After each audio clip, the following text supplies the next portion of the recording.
Señor licenciado Corral dirá algunas palabras posteriormente. Haremos un pequeño espacio, preguntas y respuestas. ¿Ok? ¿Listos?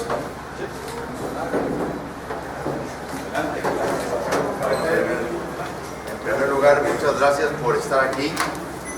Es un motivo de gran satisfacción estar en Baja California. Hemos iniciado desde muy temprano una gira por este gran estado donde el PAN ha ratificado una vez más la fuerza de su organización y me da muchísimo gusto estar en Mexicali. Estuvimos esta mañana en Tijuana, luego pasamos a Ensenada y ahora aquí en Mexicali, donde vamos a tener un encuentro con la militancia.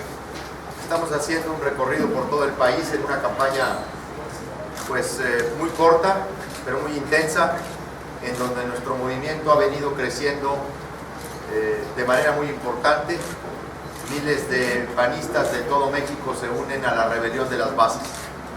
Hemos iniciado un camino de esperanza en el PAN para recuperar a nuestro partido, para volverlo a poner en sintonía con las demandas de la ciudadanía.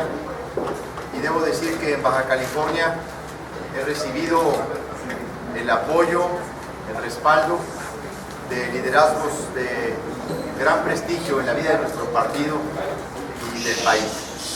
Y estoy convencido de que tras el debate nuestra campaña, nuestro movimiento ha tomado una mayor fuerza y ha venido contagiando de su mensaje a los panistas. Nuestra rebelión es una rebelión de las conciencias, es una rebelión contra la línea oficial, contra el candidato oficial, contra la cargada. Estamos diciéndole a los militantes del partido que desafíen la línea, que en ejercicio de su libertad el 16 de agosto, en la secrecía del voto, ejerzan dignamente su voluntad para recuperar al PAN para México. Urge que el PAN vuelva a ser un instrumento útil a los mexicanos, sobre todo en un momento como el que vive el país, de deterioro político, de regresión autoritaria, un momento en el que los signos del fracaso están por todos lados. El gobierno de Peña Nieto está agotado a la mitad del sexenio, la economía está rezagada, el dólar camina hacia los 20 pesos, la división de poderes se ha vuelto a desdibujar, la inseguridad pública, el combate al crimen organizado es otro de los fracasos y el país, debo decirlo, tiene un aumento de 2 millones de mexicanos en la pobreza. Las cifras del Coneval confirman que el fracaso es prácticamente en todos los rubros. 600,000 mexicanos más en pobreza alimentaria. Estamos ante el agotamiento de un gobierno que ofreció hace 3 años resolver los problemas del país, superar en las metas Acción Nacional, y lo único que ha logrado es que la gente pierda la esperanza y sobre todo que haya un gran malestar en la nación. Precisamente frente a ese momento es que creemos que el PAN debe recuperar su talante opositor y volverse a convertir en un instrumento que sea cauce de la participación ciudadana. Pues sin más, yo abriría mejor el intercambio entre nosotros para que en el diálogo pues podamos desahogar las preguntas, los cuestionamientos. No quisiera, antes de iniciar ese diálogo, sin expresar lo que a lo largo de mi campaña en este fin de semana he dicho sobre el asesinato de Rubén Espinosa.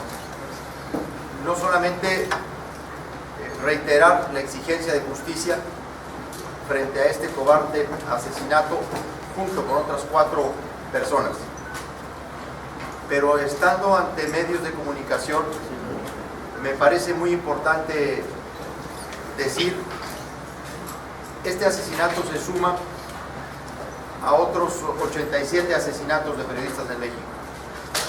En lo que va del sexenio, organizaciones que nos hemos dedicado a la lucha por el derecho a la información y la protección de los derechos de los periodistas, hemos documentado 213 agresiones a trabajadores de medios de comunicación y directivos. El ambiente de impunidad que vive el país en torno de otros atentados y asesinatos es el caldo de cultivo en el que se produce este nuevo asesinato. En México se da la mayor desprotección legal al ejercicio del periodismo en México.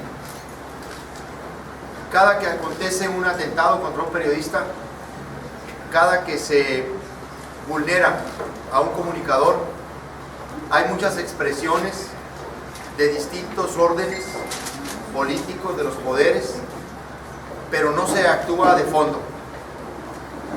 Actuar de fondo es acabar con el rezago de las iniciativas que en el Congreso de la Unión existen para garantizar los derechos de los periodistas en México. A lo largo de las últimas legislaturas se han presentado distintas iniciativas para proteger los derechos que los periodistas han conquistado en el mundo. Por supuesto, perfeccionar la secrecía de las fuentes de información, garantizar el derecho a la integridad del trabajo profesional de los periodistas, que en México sea norma legal la cláusula de conciencia de los comunicadores, no solo frente al Estado, sino frente a la propia empresa periodística. Urge legislar sobre la colegiación profesional de los periodistas, el salario profesional y, por supuesto, en México necesitamos que el sistema de seguridad social atienda también el seguro de vida de quienes ejercen la profesión en zonas de alto riesgo. La federalización de los delitos contra periodistas está inacabada. La Fiscalía no ha cumplido las metas porque carece de los instrumentos legales suficientes. No es válido que la clase política exprese solidaridad con el gremio y no haga nada porque avance en el Congreso las leyes que tutelan los derechos de los comunicadores. Basta de la hipocresía, del doble discurso, que se solidariza con el gremio periodístico pero no mueve un dedo para destrabar iniciativas que hemos presentado en la anterior legislatura y en esta para asegurar esos derechos. Sin más, estoy a la disposición de ustedes para cualquier pregunta que tengan. Cristian Torres.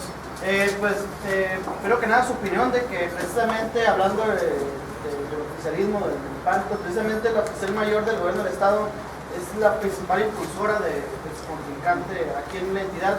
Me gustaría saber su opinión precisamente a que pues, pareciera una elección interna del Estado de Baja California, de Francisco Vega Madrid, en contra de las candidaturas. Desde el principio que participamos en esta contienda, dije con toda claridad que nos íbamos a enfrentar a una cargada. Hubo la pretensión, de hecho, de imponer la candidatura oficial como candidatura única. Una vez que Margarita Zavala declinó participar en el proceso interno y anunció su aspiración a la presidencia de la República, el consorcio pretendió hacer de su acuerdo una traducción de unanimidad, de unidad en el partido. Desde antes de que iniciara este proceso se fueron armando acuerdos con los gobernadores, con actores políticos, se utilizó la estructura del partido incluso para recoger firmas y desde el Comité Nacional se ha impulsado la candidatura de Anaya. Eso lo sabemos quienes participamos de este movimiento y no por otra cosa. Hemos convocado a una rebelión, no hemos invitado al Festival de la Democracia, hemos convocado a la rebelión de las bases para desafiar la línea, los acuerdos populares. En Baja California pedimos, como lo hemos hecho en otros estados que gobernamos, que no se utilicen las estructuras del poder, que no repitamos las prácticas de manufactura priista, que no nos asemejemos a nuestros adversarios en el uso de los recursos públicos para condicionar voluntades. Estamos llamando al panismo a que se libere de ese tipo de líneas para que en ejercicio de la libertad vote por quien quiera, que no permita que otro, por más poderoso que sea, sea funcionario público, secretario de gobierno, senador, diputado o gobernador, le diga por quién votar. A eso hemos apelado, de eso se trata nuestra rebelión. En esas condiciones, reconociendo un terreno disparejo, inequitativo, nuestra victoria será histórica, porque efectivamente serán las bases del partido las que, al momento de desafiar esa línea, recuperen para México al PAN. Y será grande nuestra victoria, porque habremos superado la adversidad, pero habremos dado una gran lección y, por supuesto, un mensaje de esperanza a México de que el PAN se puede recuperar. Ahora, senador, ¿qué opinas tú de regular la publicidad institucional? Estuviste aquí, has sido un promotor de ese tema. ¿Cuál es tu opinión? Yo creo que en México hace falta una legislación que reglamente el artículo 134 de la Constitución. Ahí hay una disposición que prohíbe el uso de recursos públicos en toda clase de comunicación social con efectos de promoción de imagen personal o para influir en procesos electorales. Es fundamental una legislación que cree parámetros y criterios objetivos para la asignación de gasto público y, sobre todo, que haya una entidad ciudadana, autónoma, que pueda verificar el plan de comunicación social previamente registrado y que se eliminen los criterios discrecionales que hacen del presupuesto público un mecanismo o para premiar o para castigar. En México los recursos públicos se han utilizado como zanahoria o como garrote. Al que se porta bien, le dan recursos publicitarios. Al que se porta mal, le quitan la publicidad.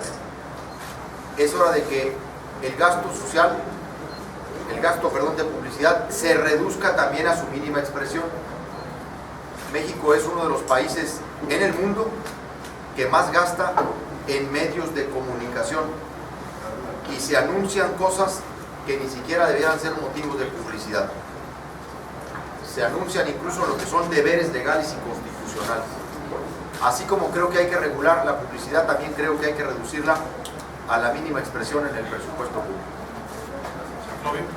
Senador, hubo una impugnación de tu equipo ante el INE contra Ricardo Anaya.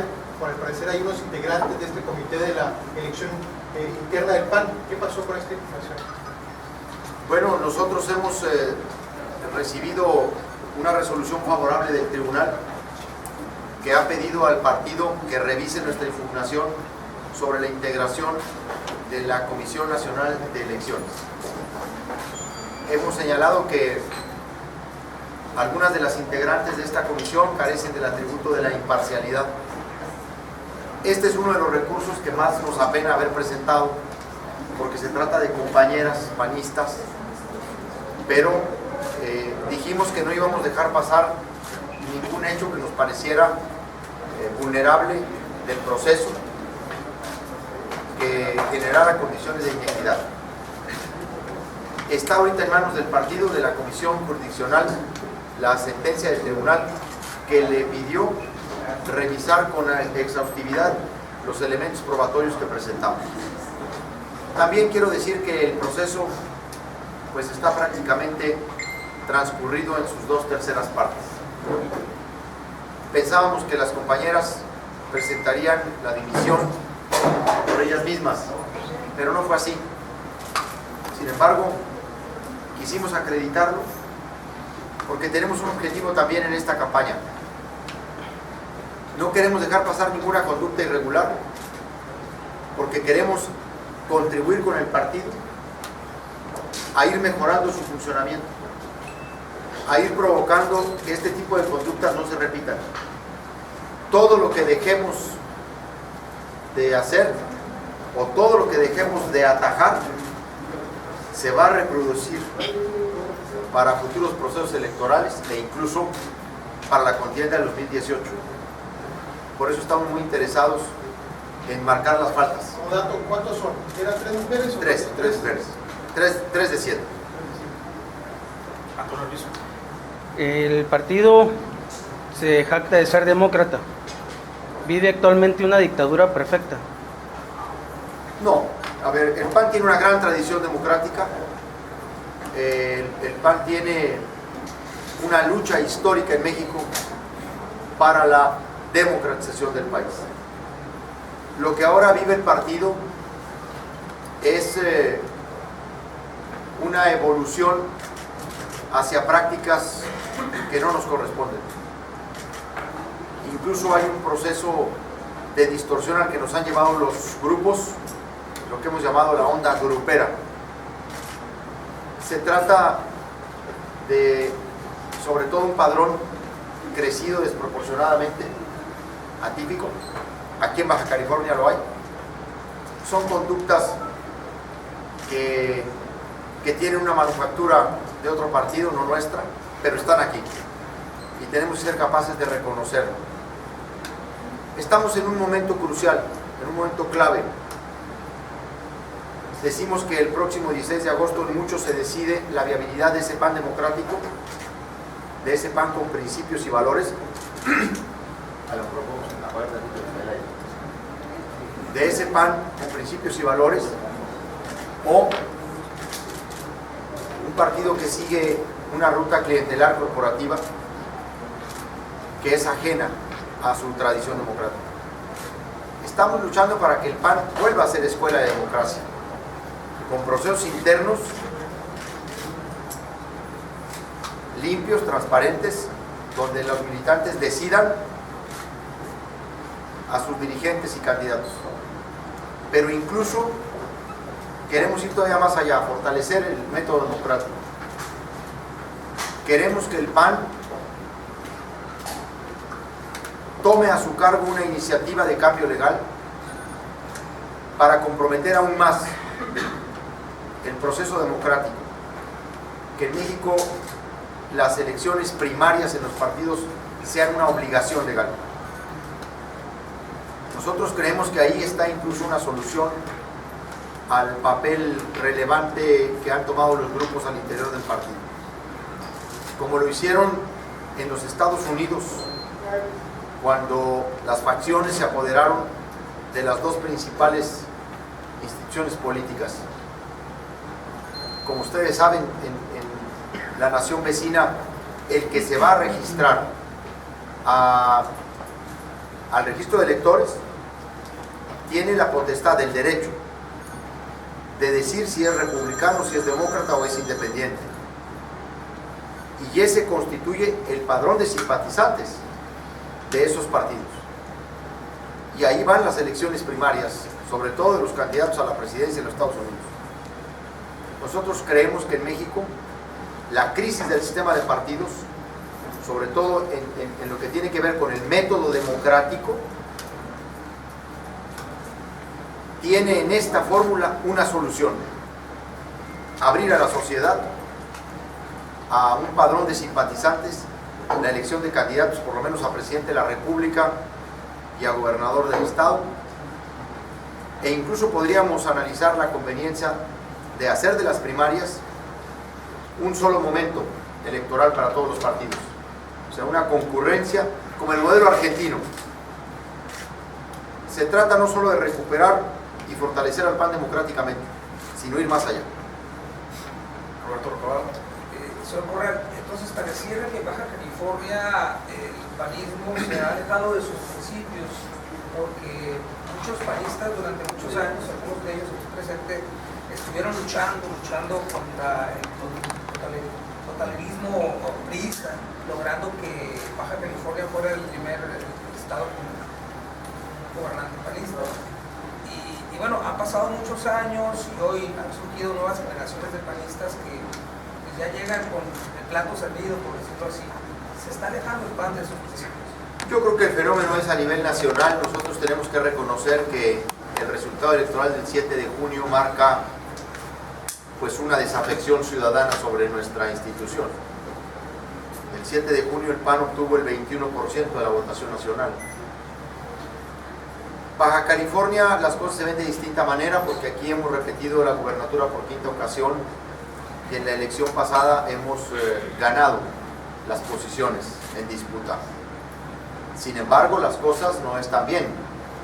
Aún en la victoria, el PAN en Baja California ha entrado en una dinámica de grupos que está viendo más hacia el interior que hacia afuera. La lejanía con nuestros principios es parte de la crisis que yo he llamado de la crisis ética y civilizatoria del partido.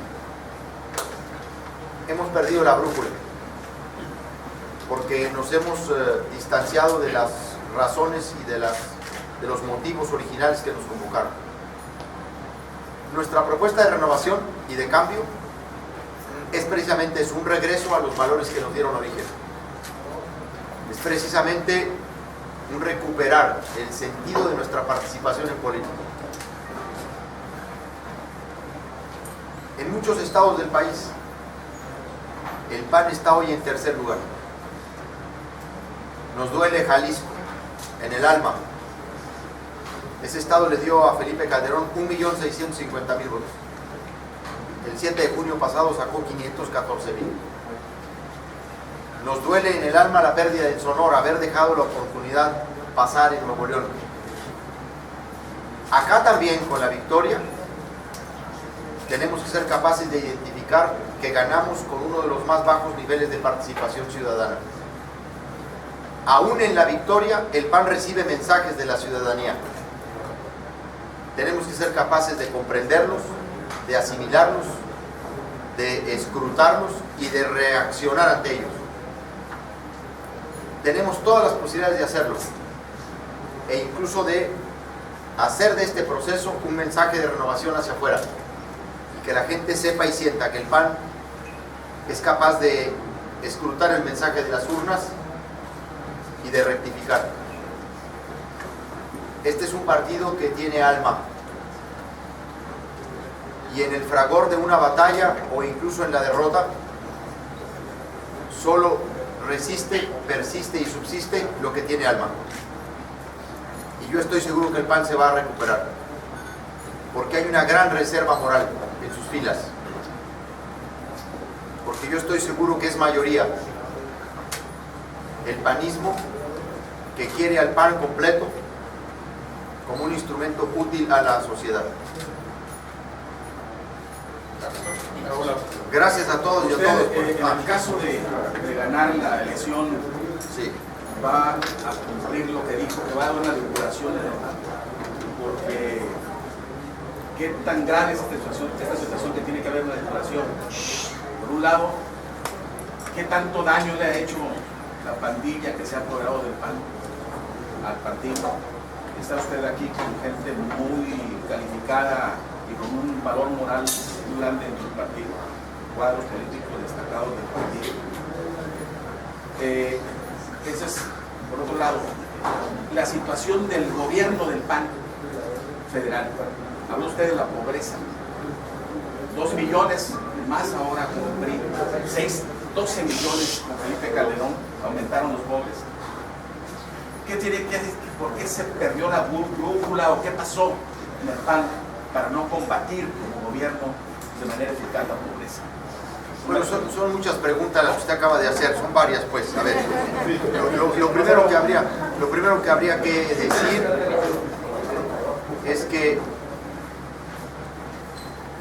nosotros no traemos un nuevo discurso en la campaña. Cuando usted pregunta de si yo voy a cumplir lo que estoy ofreciendo, yo he puesto por delante en el partido mi propia trayectoria y mis hechos en el Parlamento y en los cargos que he ocupado en el PAN. Yo no me estoy reinventando en 30 días. Yo estoy recuperando lo que hemos dicho a lo largo de estos últimos años, en donde hemos advertido de insuficiencias y en donde también hemos reconocido logros.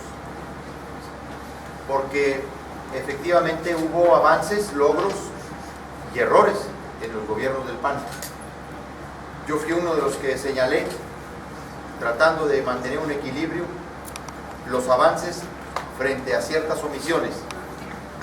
Sin duda, nuestra gran omisión es no haber modificado estructuralmente el régimen político en México. y haber dejado intacto el sistema corporativo y clientelar que nunca abonó a la ética del PAN, pero sirvió a la lógica del PRI, tanto así que le permitió regresar. Haber mantenido ese régimen corporativo, haber dejado intocado el sistema político como tal, nos produjo el relevo en la presidencia de la República. Porque en muchos rubros le podría, usted que ha tenido ahora memoria para recuperar el tema de los 2 millones de pobres que se han incrementado en el país, le pondría sobre la mesa en este momento un comparativo entre el gobierno del presidente Calderón con el gobierno de Peña Nieto. Los invito a todos los que están en este salón a que nos planteen un rubro, el que ustedes recuerden, con el que podamos ahorita someter a comparación al gobierno de Calderón con relación al gobierno de Peña Nieto. Ese sería uno. El gobierno del presidente... 12 millones de pobres. Ah, perdóneme. No, claro que no. Al contrario, debo decir que bajo el gobierno del presidente Calderón hubo reducción de pobreza alimentaria. El incremento de los 600,000 mexicanos es pobreza alimentaria dentro de los 2 millones de pobres que se incorporaron, que crecieron en el sexenio. O sea, estamos hablando de que en 3 años, el gobierno del presidente Peña Nieto ha asumido el crecimiento que tuvo, el mismo informe de Coneval, no fuimos nosotros, el mismo Coneval, en un sexenio. Yo he planteado que comparemos cualquier rubro: vivienda, salud, educación, división de poderes, seguridad pública, los datos incluso en términos de crecimiento económico, en términos de paridad. O sea, en el rubro que usted quiera, hoy Calderón le da 10 y las malas a Peña Nieto. Y mire quién lo dice, ¿eh? Alguien que ha sido crítico del presidente Calderón. Pero ¿por qué vamos a negar que está revalorado? Pues el fracaso es estrepitoso. Miren los niveles a los que ha llegado el gobierno de Peña Nieto. Han terminado por convertir en héroe a un narcotraficante. Ante la incompetencia por la responsabilidad, han terminado por hacer un superhéroe internacional a Chapo Guzmán, en lugar de asumir la responsabilidad de la corrupción política que los circunda. Pues con todo lo que se diga, con todas las deficiencias que hayamos tenido, hoy el presente mexicano revalora a los gobiernos del PAN. Y yo sé que eso puede calar, pero nos cala más a nosotros. ¿Sabe por qué? Porque teniendo todo eso a la mesa, porque teníamos la mesa puesta, el PAN no fue capaz de aprovechar y de conectar con la gente, porque un grupo de dirigentes del partido que está embelesado con Peña Nieto decidieron solo cooperar con el gobierno y no contrapesar. Al momento de cooperar y de concurrir, nos confundimos. Estábamos obligados a ser críticos y contrapeso para distinguirnos también del gobierno de Peña Nieto. Por eso nos han llevado al costal de su desprestigio. Estoy absolutamente consciente que el principal problema de México es la desigualdad social Y la corrupción. Yo creo que son 2 los grandes problemas del país. Uno de carácter estructural, que es la desigualdad social, y el otro que es un problema que yo llamo instrumental, que es la corrupción política. Incluso el de la corrupción política carcome, imposibilita la solución del primero, porque destruye la vida nacional, porque es un cáncer la corrupción política. El problema de la desigualdad en México, el PAN lo tiene que volver a asumir con toda seriedad. Yo he afirmado que el PAN debe volver a recuperar uno de sus principios de doctrina, que es el de la solidaridad.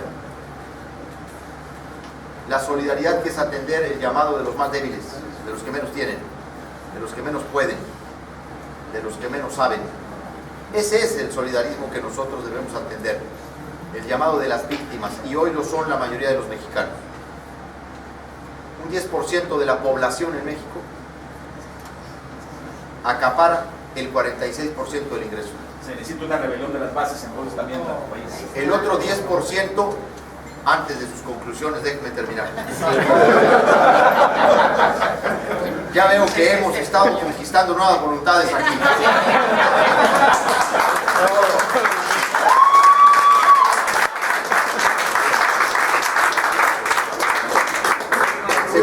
El segundo 10% de la población acapara el otro 40% del ingreso. Todo lo demás es pobreza. Todo lo demás es pobreza. El PAN tiene que concurrir a entrarle al tema de la enorme concentración de la riqueza en unas cuantas manos. Pero no es con populismos ni con asistencialismos. Es con una política integral, una política pública que redistribuya el ingreso, que revalore el salario, que está contraído en más del 40% de su valor real, y que genere empleos bien remunerados. Y la única manera de generar empleos bien remunerados es que el gobierno incentive la creación de cientos, de miles de empresas.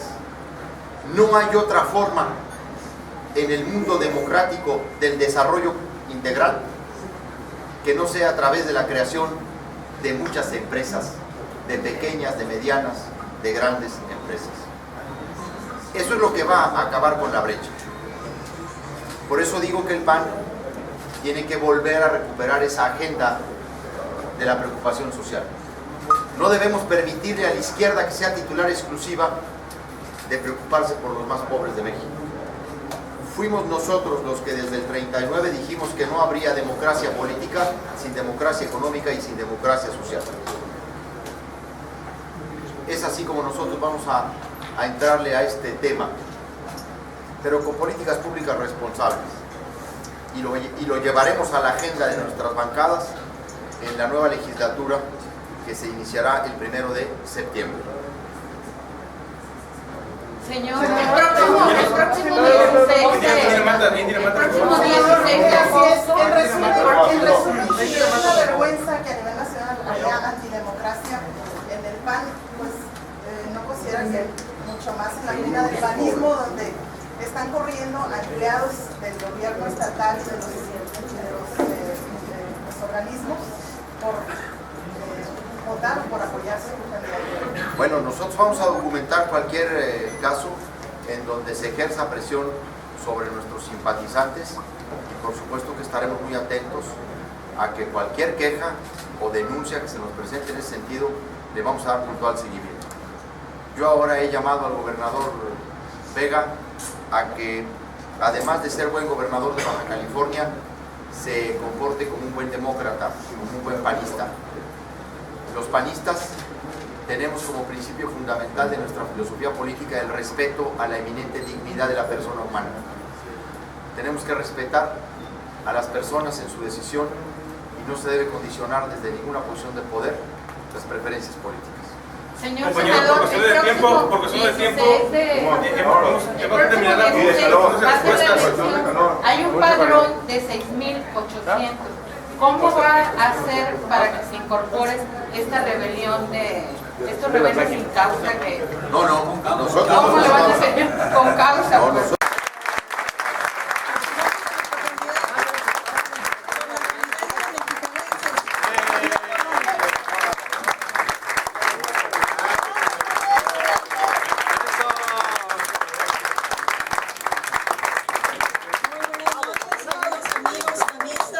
Compañeros, primeramente queremos agradecerles, además de su presencia, su paciencia, porque bueno, ustedes entienden que los medios pues ahorita prolongaron un poquito la entrevista, pero bueno, ya estamos aquí a punto de iniciar este evento en el que tendremos la oportunidad de escuchar a nuestro candidato a la dirigencia nacional por nuestro partido, es una Acción fortuna, Nacional, al licenciado Javier Corral Jurado.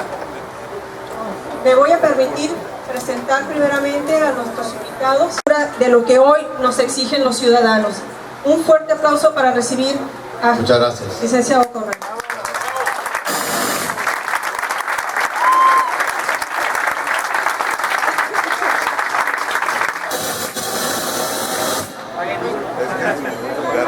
De la reunión hispanista siempre. Sin micro.